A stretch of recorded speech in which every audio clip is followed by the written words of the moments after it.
다니엘 4장 1절에서 3절 같이 읽읍시다. 느부갓네살 왕은 천하에 거주하는 모든 백성들과 나라들과 각 언어를 말하는 자들에게 조서를 내리노라.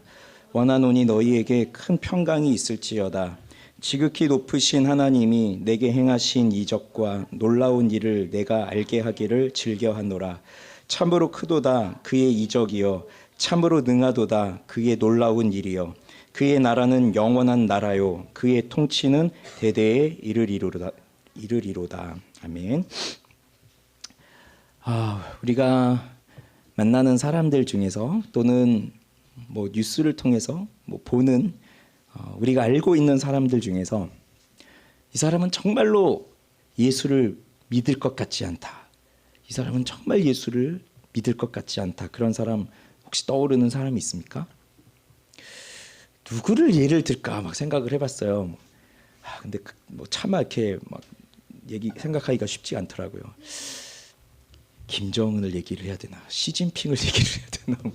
아무튼 이 기독교를 엄청 박해하고 그런 사람들 있잖아요. 이 사람들은 전혀 예수를 믿을 것 같지 않다. 그런 사람들이 생각이 나는데 몇 년 후에 그 사람이 예수님을 전하고 있다면 어떤 생각이 들겠어요? 정말 예수님 믿을 것 같지 않은 그 사람인데 몇 년 어느 날 보니까 예수를 전도를 하고 있는 거예요. 길거리에서. 놀라운 일이죠. 일어날 것 같지 않은 일이죠. 그런데 오늘 본문이 그 일이에요. 오늘 본문은 하나님이 하신 일을 나타내주고 있는데 그걸 누가 보여주고 있냐면 느부갓네살 왕이 그 일을 하고 있는 거예요. 쉽게 말하면 느부갓네살이 전도하고 있어요. 느부갓네살이 누굽니까? 바벨론의 왕이잖아요. 이스라엘을 멸망시키고 유다를 멸망시키고 전 세계를 정복하는 그 왕이잖아요. 그 사람이 전도하고 있어요. 그게 오늘 본문의 내용이에요. 자, 1절에서 3절 다시 한번 제가 읽어드릴게요. 느부갓네살 왕은 천하에 거주하는 모든 백성들과 나라들과 각 언어를 말하는 자들에게 조서를 내리노라. 원하노니 너희에게 큰 평강이 있을지어다. 지극히 높으신 하나님이 내게 행하신 이적과 놀라운 일을 내가 알게 하기를 즐겨하노라. 참으로 크도다 그의 이적이여, 참으로 능하도다 그의 놀라운 일이여. 그의 나라는 영원한 나라요, 그의 통치는 대대에 이르리로다. 이게 다니엘이 하고 있는 말이 아니라 느부갓네살이 하고 있는 말이에요. 지금 이 4장 1절에서 3절 이 말씀이 어떤 학자들에 따르면 이건 3장의 내용과 연결되고 있는 것이다, 이렇게 보는 견해도 있습니다. 3장 생각나세요? 다니엘의 세 친구들이 그 풀무풀 속에 들어갔지만 또 하나님이 그들을 지켜주셔서 건져내주시고 그 느부갓네살이 깜짝 놀라면서 그 하나님을 알게 되잖아요.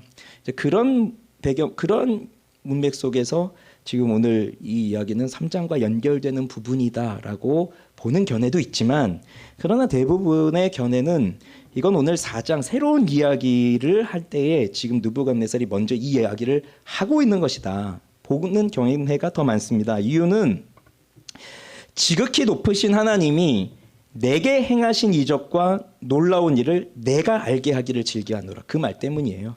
앞에서는 다니엘의 세 친구들에게 행하신 일을 보고 그냥 그 옆에서 깜짝 놀랐다면, 오늘 4장의 이야기는 하나님이 나에게 하신 일을 내가 너희들에게 알게 하기를 원한다, 그 말이기 때문에 자, 먼저 이 4장 1절에서 3절 이 말을 딱 해놓고 그 다음 무슨 일이 있었는지를 이제 말해줍니다. 무슨 일이 일어난 것일까요? 이번에도 꿈 이야기입니다.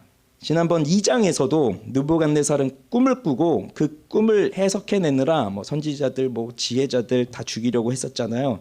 자, 꿈을 통해서 이번에도 꿈을 통해서 하나님이 하시는 일이 나타납니다. 본문을 읽지 않았으니까 그냥 간단하게 꿈 이야기를 말씀을 드리면 다음과 같아요. 느부갓네살이 꾼 꿈입니다. 땅의 중앙에 한 나무가 있는데 그 나무가 높이가 아주 높아요. 나무가 자랍니다. 견고합니다. 그래서 높이가 하늘까지 닿아요. 그렇게 하늘까지 닿는 높은 나무니까 땅 끝에 가서 보아도 보이는 거예요. 그 나무가. 그리고 잎사귀가 아름답고 열매가 많아요. 그러면서 만민의 먹을 것, 들짐승들이 다 그 그늘 아래에 있고 공중의 새가 거기에 그 가지에 있고 육체를 가진 모든 것들이 거기에서 먹을 것을 얻고 그렇게 큰 나무가 있는 겁니다.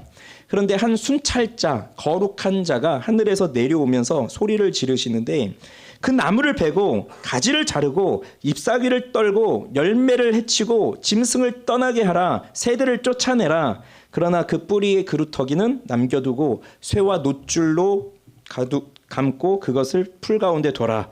그것이 하늘이 쓰레졌고 또 땅의 풀 가운데 짐승과 더불어 제 몫을 얻으리라. 그 마음은 변해서 사람의 마음 같지 않고 짐승의 마음을 받아 7대를 지내리라. 자, 이 말을 이제 들은 겁니다.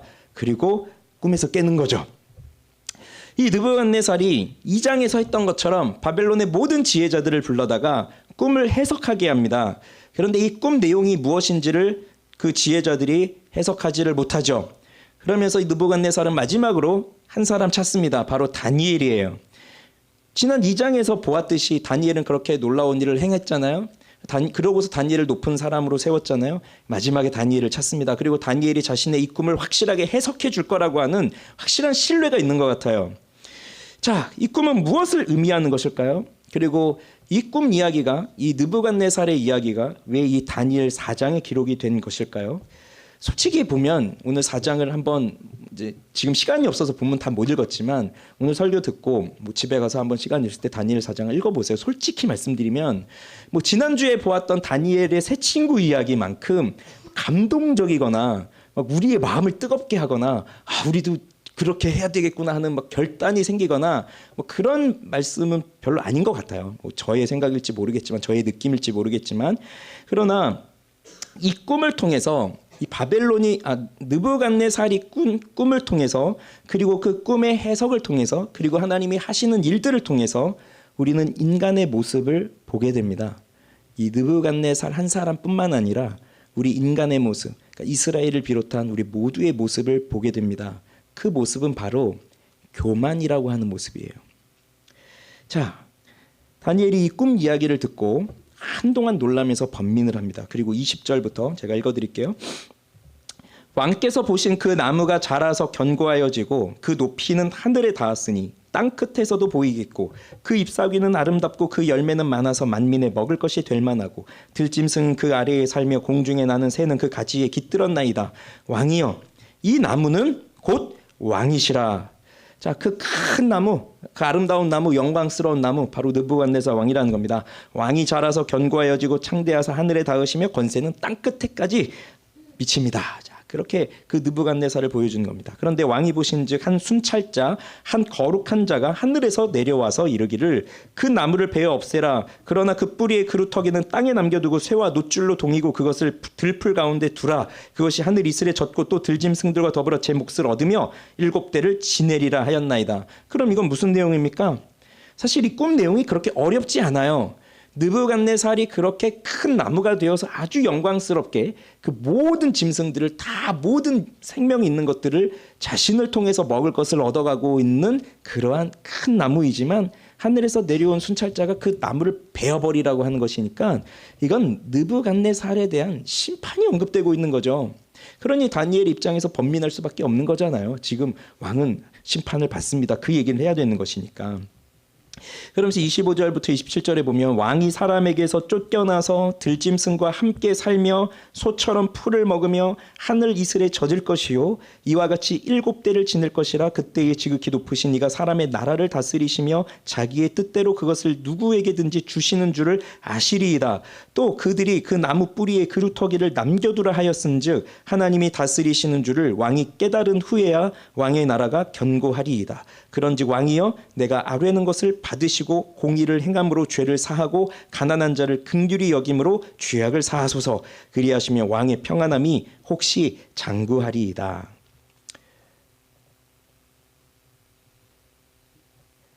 이것이 느부갓네살이 꾼 꿈의 내용이고 다니엘이 해석한 그 내용입니다. 그리고 이 내용이 이제 느부갓네살에게 임한다는 것이죠. 그러면 느부갓네살이 이 꿈을 꿀 때의 상황이 언제였느냐? 4절에 보면 이렇게 나와요. 나 느부갓네살이 내 집에 편히 있으며 내 궁에서 평강할 때에 한 꿈을 꾸고. 자, 이제 한번 상상을 해보세요. 세계를 지배한, 자, 그 당시 세계를 지배한 최고 권력자의 평화로울 때입니다. 그냥 이름 없는 뭐 서민들의 평범한 삶이 아니라 전 세계를 정복한 정복자의 평화로운 때예요. 모두가 부러워하는 모습이 아니겠어요? 사실 우리는 큰 권력을 가져본 적이 없어서 그 권력이 뭔지를 잘 모르지만, 그러나 그래도 우리가 살고 있는 뭐 가정에서도 오늘 우리 아이들이 같이 참여를 했네요. 오늘부터 축구장이 금요일에도 레슨이 생겼대요. 화수목금 저녁에 다 레슨이 있대요. 월요일 빼고 수요 예배 금요일 다 우리 그럼 아이들 같이 예배 드리는 걸로 합시다. 아이들도 한번 생각해 보세요. 자, 우리 시온이, 연호, 지호, 유수까지 이렇게 있는데 집에서 누가 권력을 가지고 있는 것 같니?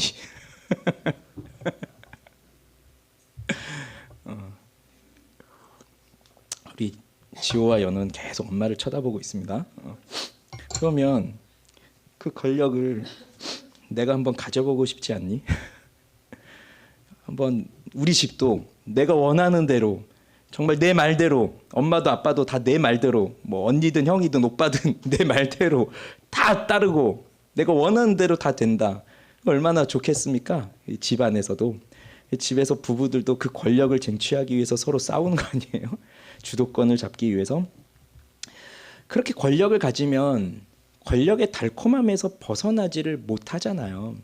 우리가 큰 권력을 소유해 보지 않아도 그 권력을 가지고 있는 사람들의 역사 또는 지금의 뭐 일어나고 있는 일들을 뉴스를 통해서 본다거나 하면 원래 저 사람 저런 사람이 아니었는데 왜 저렇게 됐을까? 이런 것들이 권력을 가지고 나서 사람이 변하는구나, 이런 것들을 우리는 많이 봤잖아요. 느부갓네살이라고 하는 사람 생각해 보세요. 지금 뭐 우리나라의 대통령 뭐 이런 사람하고는 비교가 안 되는 권력자예요. 미국의 대통령과도 비교할 수 없는 권력자입니다. 이 당시는요. 그 왕으로서요. 느부갓네살 집이 어떻게 생겼을까요? 느부갓네살의 궁은 어떻게 생겼을까요? 세계 7대 불가사의 중에 바벨론의 공중정원이라는 게 있어요. 검색해서 보세요, 나중에. 지금 이것이 지금까지 인류의 역사 중에 이건 정말 불가사의한 건축이다, 뭐 이런 것들을 보는데 그 중에 하나가 이 공중정원이에요. 느부갓네살이 만든 거예요. 그뿐만이 아닙니다. 바벨론 성벽, 신전, 또 이슈타르의 문, 그 푸른 벽돌로 지은 그 이슈타르의 문, 이런 것들이 그 당시 바벨론의 건축물이라고 해요. 그 성벽은 뚫을 수가 없어요. 너무 두껍고 견고해서. 이게 주전 6세기의 일인데, 그래서 페르시아가 바벨론을 이제 다음 장에 보면 바벨론의 멸망이 나오고 페르시아가 이제 등장하는데 이 성을 뚫어낼 수가 없거든요. 어떤 방식으로 그 바벨론을 침략하는지, 그 정복하는지는 다음 주에 봅시다.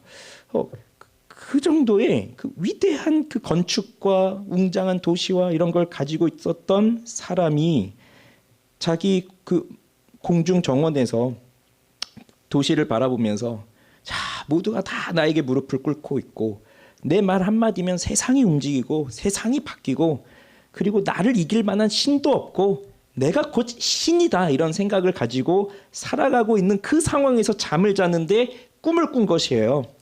그러면 이 정도의 권력을 가지고 있고 내가 신이다라고 하는 생각을 가질 정도의 사람인데, 그런 사람이면 두려움이 없어야 될 거 아닙니까? 그런데 두려움이 생겼어요. 그것도 꿈 때문에. 누가 뭐 진짜 칼 들고 찾아와서 죽이려고 위협한 그 상황도 아니고 그냥 꿈 하나 꾸고 두려움에 빠졌어요. 꿈은 일어나지도 않은 일이에요. 이것이 얼마나 사람의 연약한가 하는 것을 잘 보여줍니다. 너무 많은 것을 가지고 있는 사람도 두려움에 빠진다는 거예요. 우리가 아무것도 없는 사람도 두려움에 빠지지만 많은 것을 가지고 있는 사람도 두려움에 빠집니다. 그런데 없는 사람이 두려움에 빠지는 것보다 많은 걸 소유하고 있는 사람이 더 큰 두려움에 빠져요. 돈이 있다고 해서, 권력이 있다고 해서 나라가 내 것이고 세계가 다 나의 것이고 그렇게 한다고 해도 인간에게는 완벽한 평강이란 없어요. 오히려 그 두려움을 없애기 위해서 더 많은 것들을 두게 되고 더 많은 것들을 얻기 위해서 쌓아갑니다. 계속 쌓아갑니다. 그러면서 더 많은 것들을 축적해 가죠. 그러면 그런 것들이 많아지면 많아질수록 더 두려움에 빠지는 것이 인간이에요. 언제 빼앗길지 모르니까. 언제 이 자리에서 쫓겨날지 모르니까. 그게 인간이란 말입니다. 꿈 해석을 듣고 보면 자기가 망한다는 얘기잖아요. 딱 들었잖아요. 그러면 느부갓네살은 어떻게 해야 되겠습니까? 여러분이 느부갓네살이라면 이 나무가 왕입니다. 이 나무를 베어버립니다. 왕은 베어집니다. 이런 얘기를 들으면 어떻게 해야 되겠어요? 뭔가 조치를 취해야 되지 않겠습니까? 그러나 느부갓네살이 뭘 하고 있습니까? 아무런 조치를 취하지 않습니다. 이 사람이 정말 그 꿈 때문에 두려움에 빠져서 지혜자들을 다 불러서 이게 뭔 뜻이냐 그렇게 난리를 치던 그 사람이 맞는가 싶을 정도로 아무 일도 하지 않습니다. 그리고 꿈에서 일어난다고 한 그 일이 즉시 일어나지를 않아요. 그 일이 일어나는 조짐이라도 보이면, 그래서 나무가 베어질 겁니다 라고 하는 그 말을 듣고 그 다음날 뭐 저 페르시아가 막 쳐들어오고 뭐 적군이 쳐들어오고 뭐 이런 일이 막 일어난다면 아 이거 지금 내가 베일 위기에 처했구나 하면서 조치를 취하겠지만 아무 일도 일어나지 않습니다. 그러니 여전히 권력과 재물에 취해 있습니다. 그러면서 29절 30절을 보면, 자 읽어봅시다. 29절 30절 12달이 지난 후에 내가 바벨론 왕궁 지붕에서 거닐세 나 왕이 말하여 이르되 이 큰 바벨론은 내가 능력과 권세로 건설하여 나의 도성으로 삼고 이것으로 내 위엄의 영광을 나타낸 것이 아니냐 하였더니, 얼마나 지난 거예요? 시간이 12달이 지났습니다. 1년이 지났습니다. 그 1년 사이에 그러니 아무 일도 일어나지 않은 것이고 이 사람은 굉장히 평안함 가운데 있는 거죠. 그러면서 자기가 만든 그 도시를 보면서 이것이 내 능력으로 행한 것이다. 내 권세로 행한 것이다. 내 위엄과 영광을 나타낸 것이다. 그걸 말하는 겁니다. 우리는 자기 힘으로 성공하기를 원합니다. 어릴 때부터 자신의 인생을 책임지고 변화를 이루어 가라는 가르침을 끊임없이 받습니다. 그래서 열심히 공부하고 노력해서 옆에 있는 사람보다 더 뛰어난 사람이 되도록, 그래야 성공할 수 있다. 이것을 가르치고 가르침을 받죠. 남보다 뛰어나야만, 남보다 뛰어나야만. 그래서 그렇게 하도록 스스로의 운명을 개척해 나가라고, 그런 메시지를 우리는 어릴 때부터 계속해서 배우면서 들으면서 살아옵니다. 그런데 물론 그렇다고 해서 모두가 성공하는 건 아니죠. 이런 메시지를 듣고 이런 가르침을 받으면서 정말 성공하고 싶어서 그런 경쟁 속으로 뛰어드는 사람도 있어요. 그렇지만 나는 그런 식으로 성공하고 싶지 않다라고 생각을 하고 전혀 움직이지 않는 사람도 있습니다. 요즘 20대들은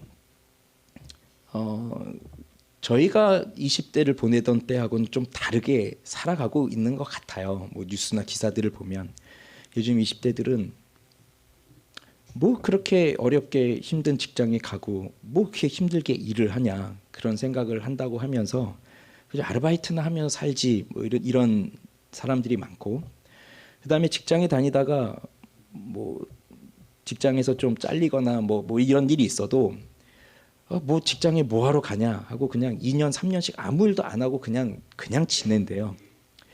이게 한 일본에서 30년 전에 일어난 현상이라고 하는데 이것이 지금 우리나라의 청년들에게도 들어왔다고 합니다. 이런 일들이 그냥 체념하는 거죠. 뭐 그렇게 경쟁하면서 바둥바둥 살아서 뭐 하냐, 그냥 뭐 주어진 대로 그냥 알바나 하다가 또 돈 모아지면 나 하고 싶은 거 하고 그러면서 편하게 살지 뭐 그렇게 고생하면서 사냐, 이런 식으로 사는 사람들도 많아지고 있죠. 그러면 누가 더 맞는 것 같아요? 성공하기 위해서, 스스로의 운명을 개척하기 위해서 그 경쟁 사회로 뛰어들어서 어떻게든 다른 사람보다 더 더 내가 뛰어나다는 것을 입증하기 위해서 그렇게 수없는 노력을 하는 사람과 뭐 그렇게 힘들게 사냐, 그냥 나 편한 대로 살지 이러다가 사는 거지, 그러면서 사는 사람과 누가 더 올바른 것 같습니까? 누가 더 잘 사는 것 같습니까? 그런데 사실 양쪽 다 올바르다고는 말할 수 없어요. 물론 내가 열심히 노력하는 것을 그게 나쁘다, 잘못됐다, 그러니 노력할 필요가 없다, 이렇게 말할 수는 없는 거죠. 그렇게 해야 되는 겁니다, 우리는. 그러나 무엇이 문제입니까? 내 힘으로 하려는 거. 이게 문제예요. 내 노력으로 해보겠다는 거. 그리고 내가 바라는 성공을 위해서 내가 어떠한 신을 만들어내고 그 신의 도움을 구하면서 결국은 내가 이루어냈다라고 하는 것을 해보려고. 그게 성공이니까. 그게 문제죠.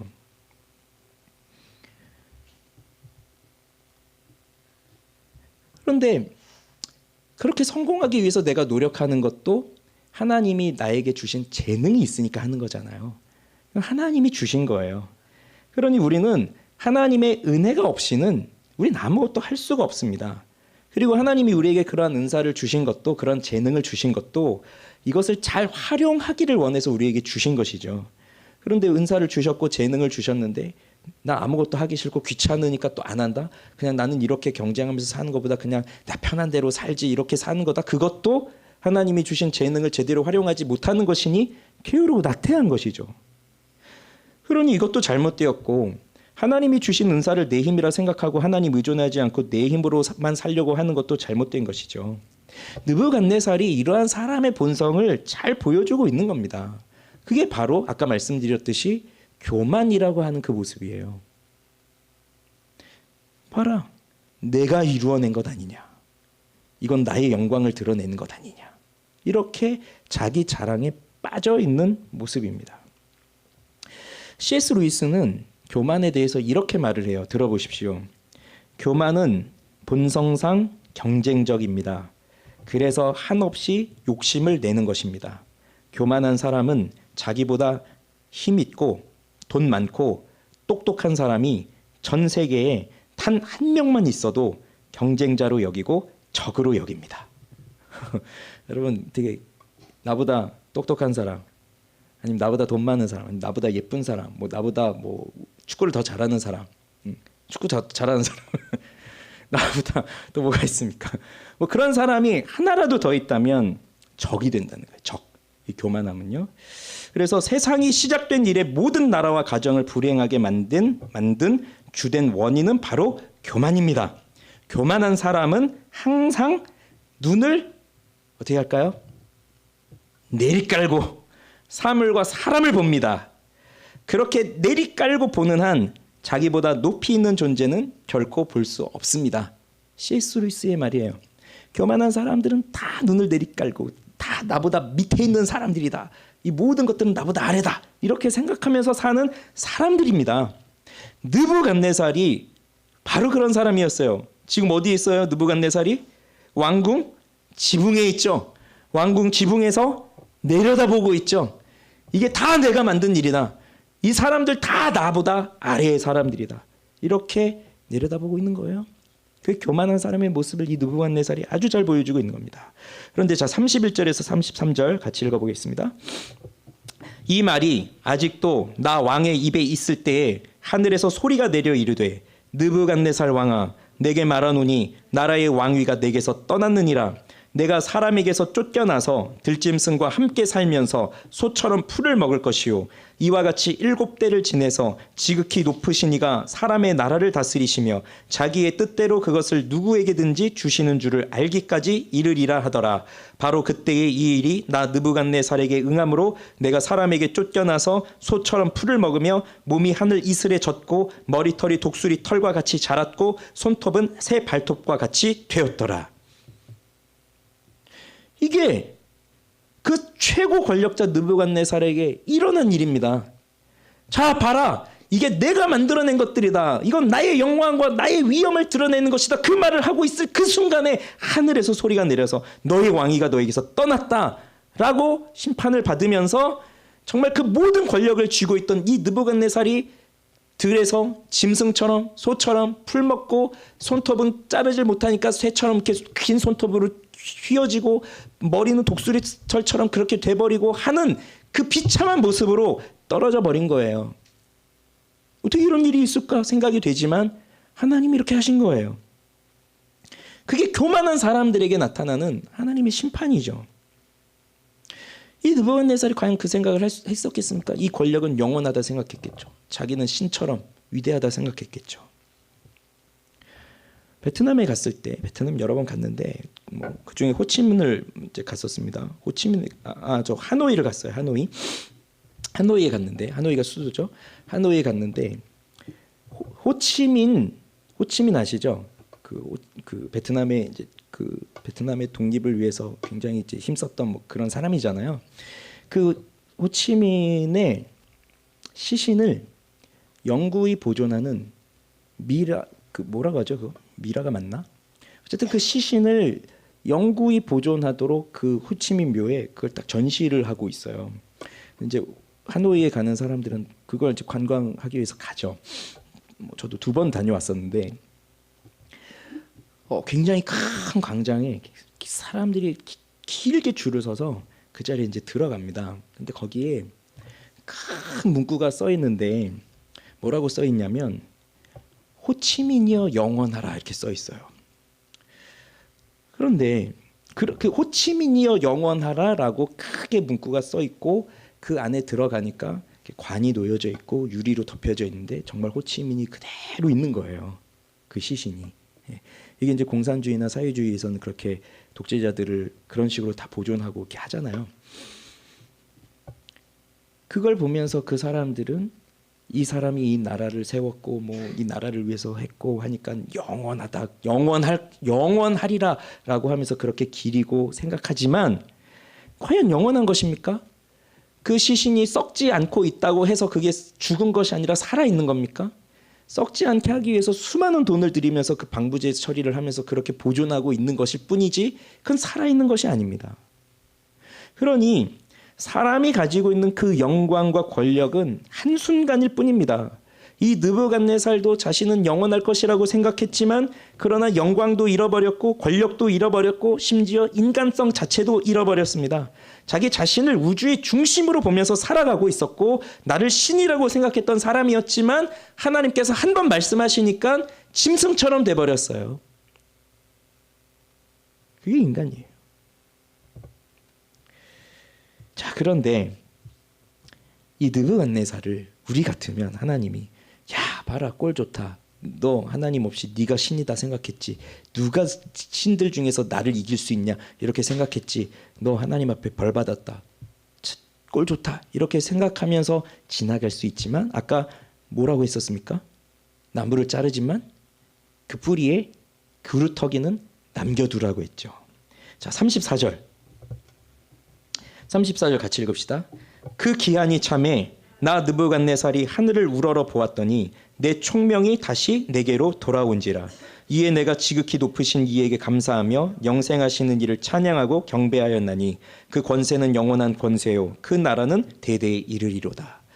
느부갓네살을 회복시키십니다. 아까 7대라고 했잖아요. 7년이에요. 7년이 지나고 느부갓네살을 회복시키시는데 언제 회복되었는지를 34절에 보시면 느부갓네살이 이제 뭘 하고 있습니까? 34절에 나 느부갓네살이 하늘을 우러러 보았더니 아까는 뭐였죠? 그 왕궁에서 교만한 자는 눈을 내리깔고 나보다 높은 존재는 없어 내가 최고야 라고 하는 자기 중심적으로 살아가고 있었지만 이제는 어떻게 된 거예요? 이제는 눈을 하늘을 향하여 들어서 하늘을 바라보는 겁니다. 이젠 내가 중심이 아니라 하나님을 바라보게 되었어요. 하나님을 향한 의존의 태도를 보였을 때 그때 하나님이 느부갓네살을 회복시키는 일이 일어나는 겁니다. 그래서 교만은 눈을 내리까는 것이라고 한다면 겸손은 눈을 돌리는 거예요. 교만한 사람은 항상 자기 중심으로 세상을 보지만 겸손한 사람은 이제 눈을 나에게서 하나님께로 돌리는 거예요. 그게 변화입니다. 그러나 겸손에는 거짓 겸손도 있습니다. 참된 겸손이 아니라 거짓된 겸손도 있습니다. 내가 굽실굽실하면서 나는 별것 아니에요. 나는 부족해요. 난 능력이 없어요. 내가 어떻게 그런 일을 하겠어요. 전 아무것도 아닌 존재예요. 이런 말을 우리는 쉽게 합니다. 특히 우리 크리스찬들은 저는 대단한 사람입니다. 저를 보십시오. 제가 이렇게 잘합니다. 이런 말보다도 저는 별거 못해요. 제 주제에 어떻게 모든 게 은혜죠. 이런 말이 더 익숙하고, 그리고 이건 우리 기독교뿐만 아니라 우리 전통적으로 살아온 도덕적 사회에서도 이런 걸 미덕이라고 생각하면서 살아왔잖아요. 그러나 보십시오. 그렇게 나는 아무것도 아닙니다. 연약합니다. 난 부족합니다. 저 사람이 나보다 더 낫죠? 라고 그 말을 하고 있는 순간에도 나는 내 속에서 무슨 생각을 하고 있습니까? 그래도 내가 더 낫지. 이게 우리들의 생각이에요. 그래서 그 거짓된 겸손, 그 겸손을 가장한 태도로 보이는 그 모습도 동일하게 교만입니다. 왜 그런지 아십니까? 교만은 자기가 가장 높다는 거거든요. 그래서 무엇을 판단하든지 그 판단의 최고의 결정권은 나에게 있다는 거예요.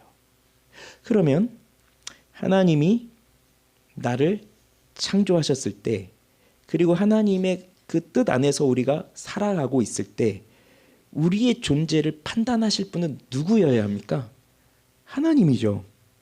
그런데 내가 나에 대한 미움과 나에 대한 원망과 내 마음에 대한 상처와 이런 것을 가지고 난 아무것도 아닌 존재야 라고 판단을 내려버린다면,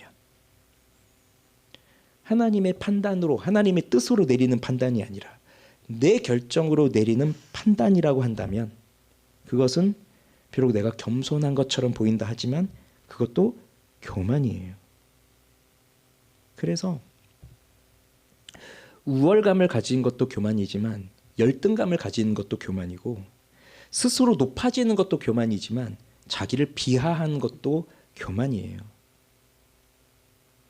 거짓 겸손을 가졌을 때 나는 내가 이만큼 강합니다. 나는 이만큼 잘합니다. 거기에 초점이 있는 게 아니라 나는 이만큼 연약합니다. 거기에 초점을 맞추고 있는 거거든요. 그러니 여전히 뭘 보고 있는 거예요? 나만을 보고 있는 거예요. 나 자신만을. 나는 이런 존재밖에 안 됩니다. 그러나 진정한 겸손은 나를 보는 것이 아니라 하나님을 바라보는 거예요. 하나님을 바라보면서 나는 아무것도 아닙니다라는 것을 인정하지만 동시에 하나님이 나의 모든 것이 되십니다. 그것을 인정하는 겁니다. 그저 자신의 연약함에 집중해서 나는 아무것도 아닙니다라고 말하는 사람은 하나님이 나의 모든 것이 되십니다. 그것을 고백하는 사람이 아니에요. 그것을 고백한다면 이렇게 연약한 나를 하나님이 바꾸셔서 나를 통해서 하나님이 위대한 일을 하신다는 것을 믿음으로 나아가겠지만, 그 믿음이 없으니까 그냥 나는 계속 연약한 사람이에요. 그냥 나 건들지 말라는 거예요. 나 이런 사람이니까. 나 지금도 힘들고 지금도 상처가 많고 지금도 괴로운데 왜 자꾸 나를 건드냐. 나 건들지 말아라. 자기 방어벽을 쳐버리는 거예요. 교만이에요. 그러니 참된 겸손은 스스로 설 수 없습니다. 하나님만이 나를 굳건하게 세우실 수 있습니다. 그것을 믿는 것이고, 그리고 그리스도 없이는 나는 아무것도 아닙니다 라고 하는 것을 믿음으로 고백하는 것입니다. 느부갓네살이 그동안은 자기 자신에게만 집중해서 그렇게 살아왔다면 이 7년의 시간 동안 그 짐승과 같은 시간을 보내고 있을 때 이제 그는 깨달았어요. 이제 내가 중심이 아니구나. 하늘의 하나님을 바라보아야 하는 거구나. 그걸 깨달은 거예요. 그걸 보면서 우리는 또 무엇을 깨닫습니까? 하나님은 그 누구도 구원하실 수 있구나. 그러니 아까 농담처럼 말했지만 예수를 절대로 믿지 않을 것 같은 사람, 이 느부갓네살 대표적인 사람이잖아요. 이스라엘을 멸망시키고 유다를 멸망시키고 성전을 파괴하고 그 성전 불태우고 그 성전에 있는 물건들을 정말 하나님께 거룩하게 바쳐진 그 물건들을 가져와서 자기 신전에 두고, 그리고 그 자기 눈앞에서 바로 다 죽여지는 그 유다 그 기억나시죠? 시드기야하고 다들 다 붙잡혀 왔잖아요. 아들들 시드기 앞에서 죽여버리고 그 눈 뽑아내버리고, 이렇게 잔인한 사람이란 말입니다. 자기 꿈 못 알아맞춘다고 꿈도 알려주지 않고 다 맞춰보라고 해서 못 알아맞추면 다 불로 태워버리고 다 이런 사람이란 말이죠. 너무나 잔인한 사람, 도무지 구원은 받을 수 없을 것 같은 사람. 그러나 하나님이 이러한 사람도 회복시키신다는 겁니다. 그러면 이걸 보면서 우리는 과연 이 사람이 구원을 받을 수 있을까? 이런 의문을 품지만 하나님은 그 누구도 구원하지 못하실 사람이 없다는 걸 보여줍니다. 부자가 천국에 들어가는 것은 낙타가 바늘길을 통과하는 것보다 어렵다고 했죠. 그러면 누가 구원을 받을 수 있습니까? 예수님 뭐라고 하십니까? 하나님께 능하지 못할 일이 없다. 그러니 하나님은 모두를 구원하실 수 있어요. 그러면 나는 어떤 존재입니까? 난 구원받기에 충분한 존재이지. 어디 나를 느부갓네살하고 비교해. 내 별명이 다니엘이야. 그런 사람 있습니까? 우리도요. 여기 있는 우리 한 사람 한 사람도요. 구원을 받을 만한 자격, 조건 아무것도 없습니다. 우리가 느부갓네살하고 다른 건 나는 권력이 없을 뿐이지. 그러나 속마음을 들여다보면 똑같은 존재이고 지금 나도 만약에 느부갓네살 같은 권력과 재물과 힘과 능력을 가지고 모든 사람들이 다 내 앞에서 굽실굽실 거리고 있다면 우린 느부갓네살보다 더 악한 사람으로 내 권력에 취해서 살아가고 있을 거예요. 그게 우리 인간들의 본성이라는 겁니다. 이러한 나를 하나님이 구원해 주세요.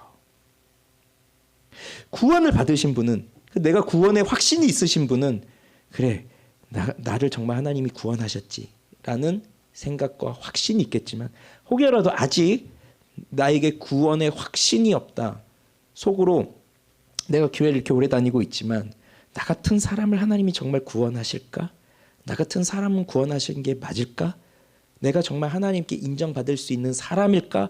라고 하는 그 의심이 싹 터오르고 있을 때 이 말씀을 생각해 보십시오.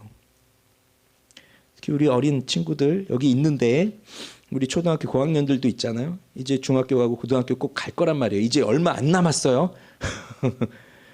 근데 지금은 이런 생각 별로 하지 않겠지만 중학교 가면 꼭 합니다. 그 생각. 모태신앙자들은 꼭 합니다. 내가 정말 구원 받았을까? 하나님이 정말 날 구원하셨을까? 내가 구원받을 수 있을까?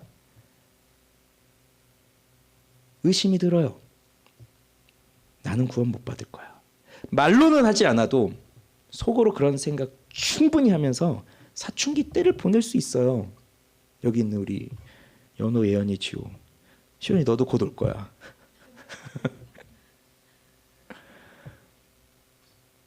그런데 하나님은 구원하지 못할 사람이 없다.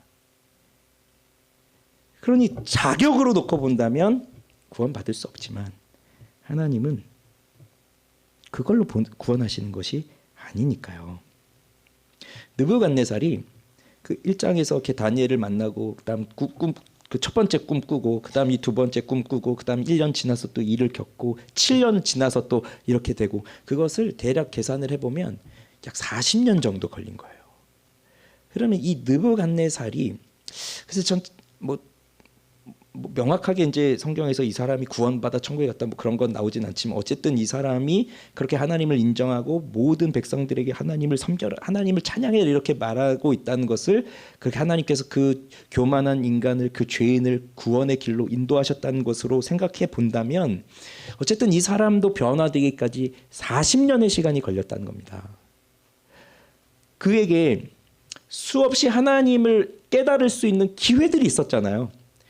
처음 다니엘을 만났을 때 그 다니엘과 친구들이 그렇게 그 음식을 구별하면서 먹으면서도 더 지혜롭고 총명한 것을 보면서 아 너희가 섬긴 하나님이 위대한 신이구나라는 것을 깨달을 수 있었을 것이고 그 세 친구를 풀무불에 집어 던졌지만 그때 그 사람들이 살아나온 것을 보면서 깨달았을 것이고 또 지금도 이 꿈을 보면서 깨달았을 겁니다. 그 계속해서 그렇게 하나님을 알 수 있는 기회들이 있었지만 최종적으로 눈을 들어 하나님을 바라보게 된 건 결국 40년 후예요. 그러니 여기서 중요한 게 뭐냐면 내가 간접적으로 옆에서 하고 있는 그 하나님이 하신 일들을 간접적으로 보면서 그렇구나라고 하는 것에서 이 일이 나에게 일어나는 것, 그래서 내게 행하신 이적과 놀라운 일, 그것이라고 하는 것, 그걸 보는 것이 굉장히 중요한 일인데 40년이 걸렸다는 거예요.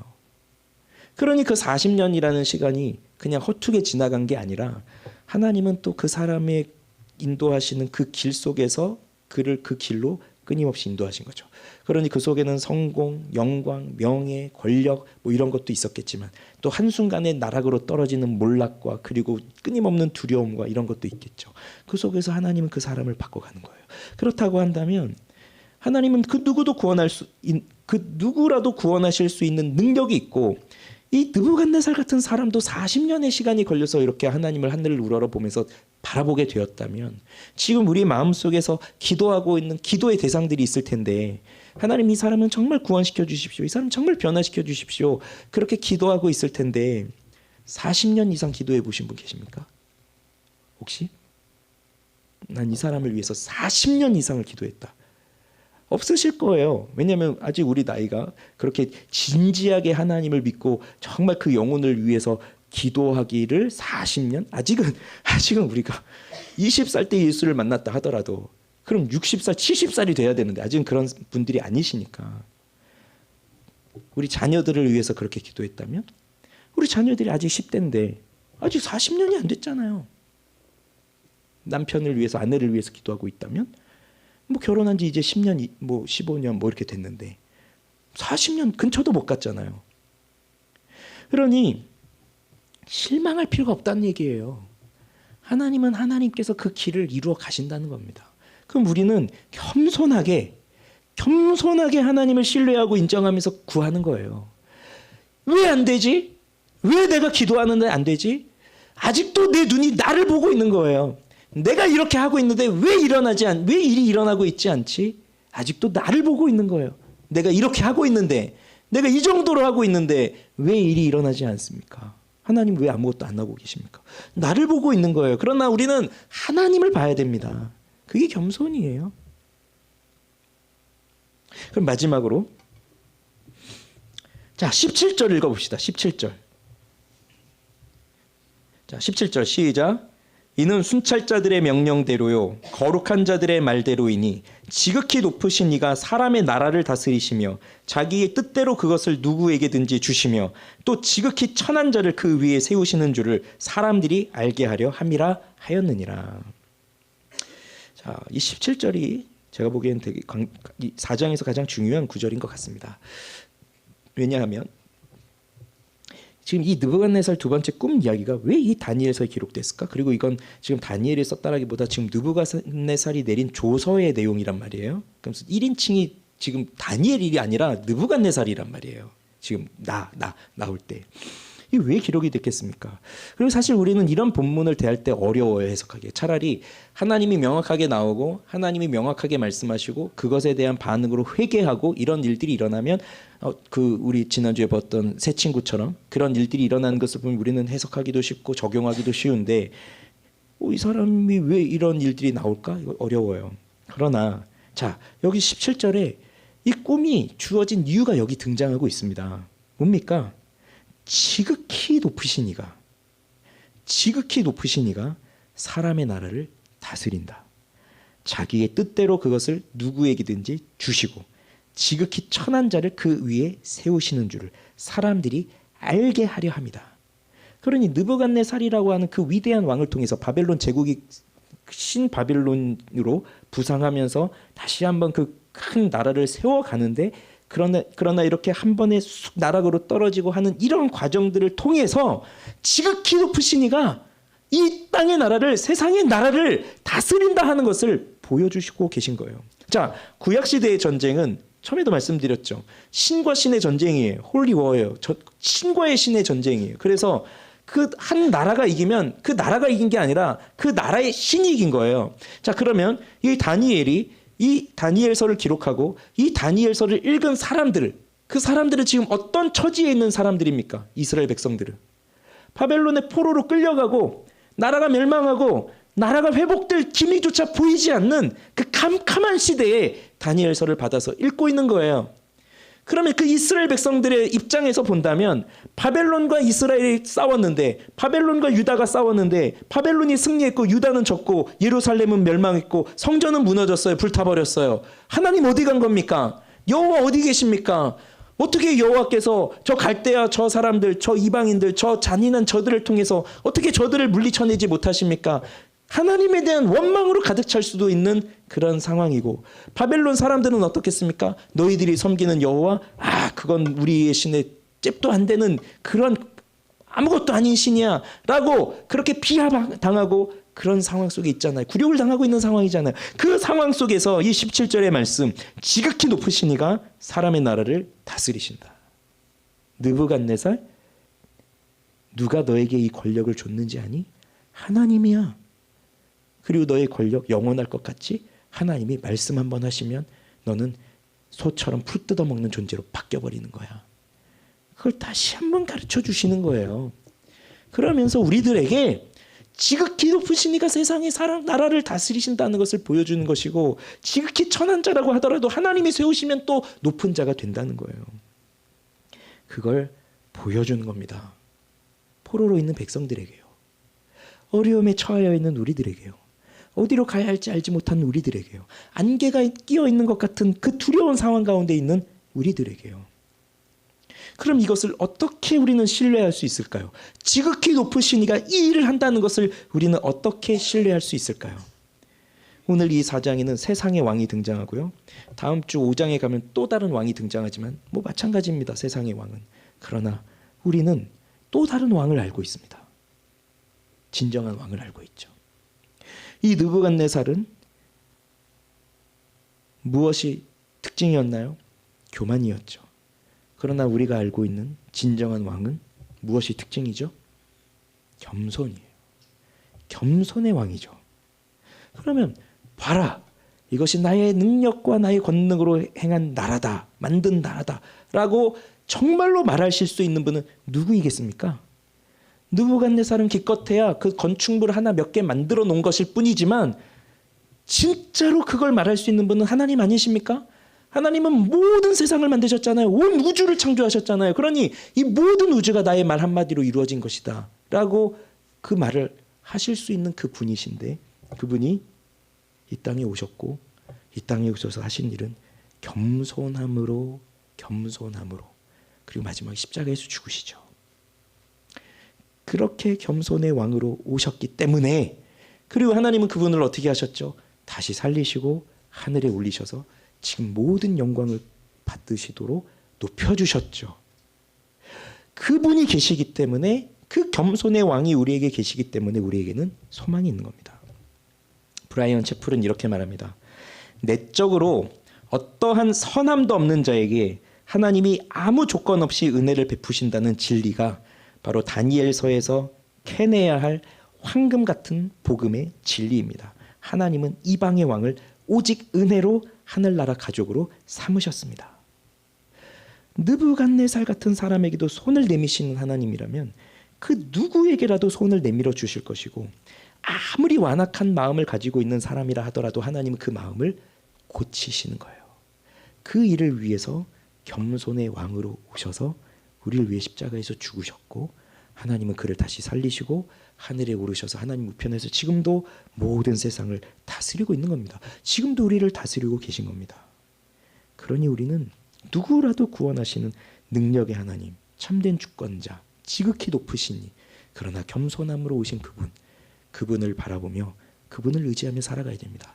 이제 더 이상 눈을 내리깔지 마십시오.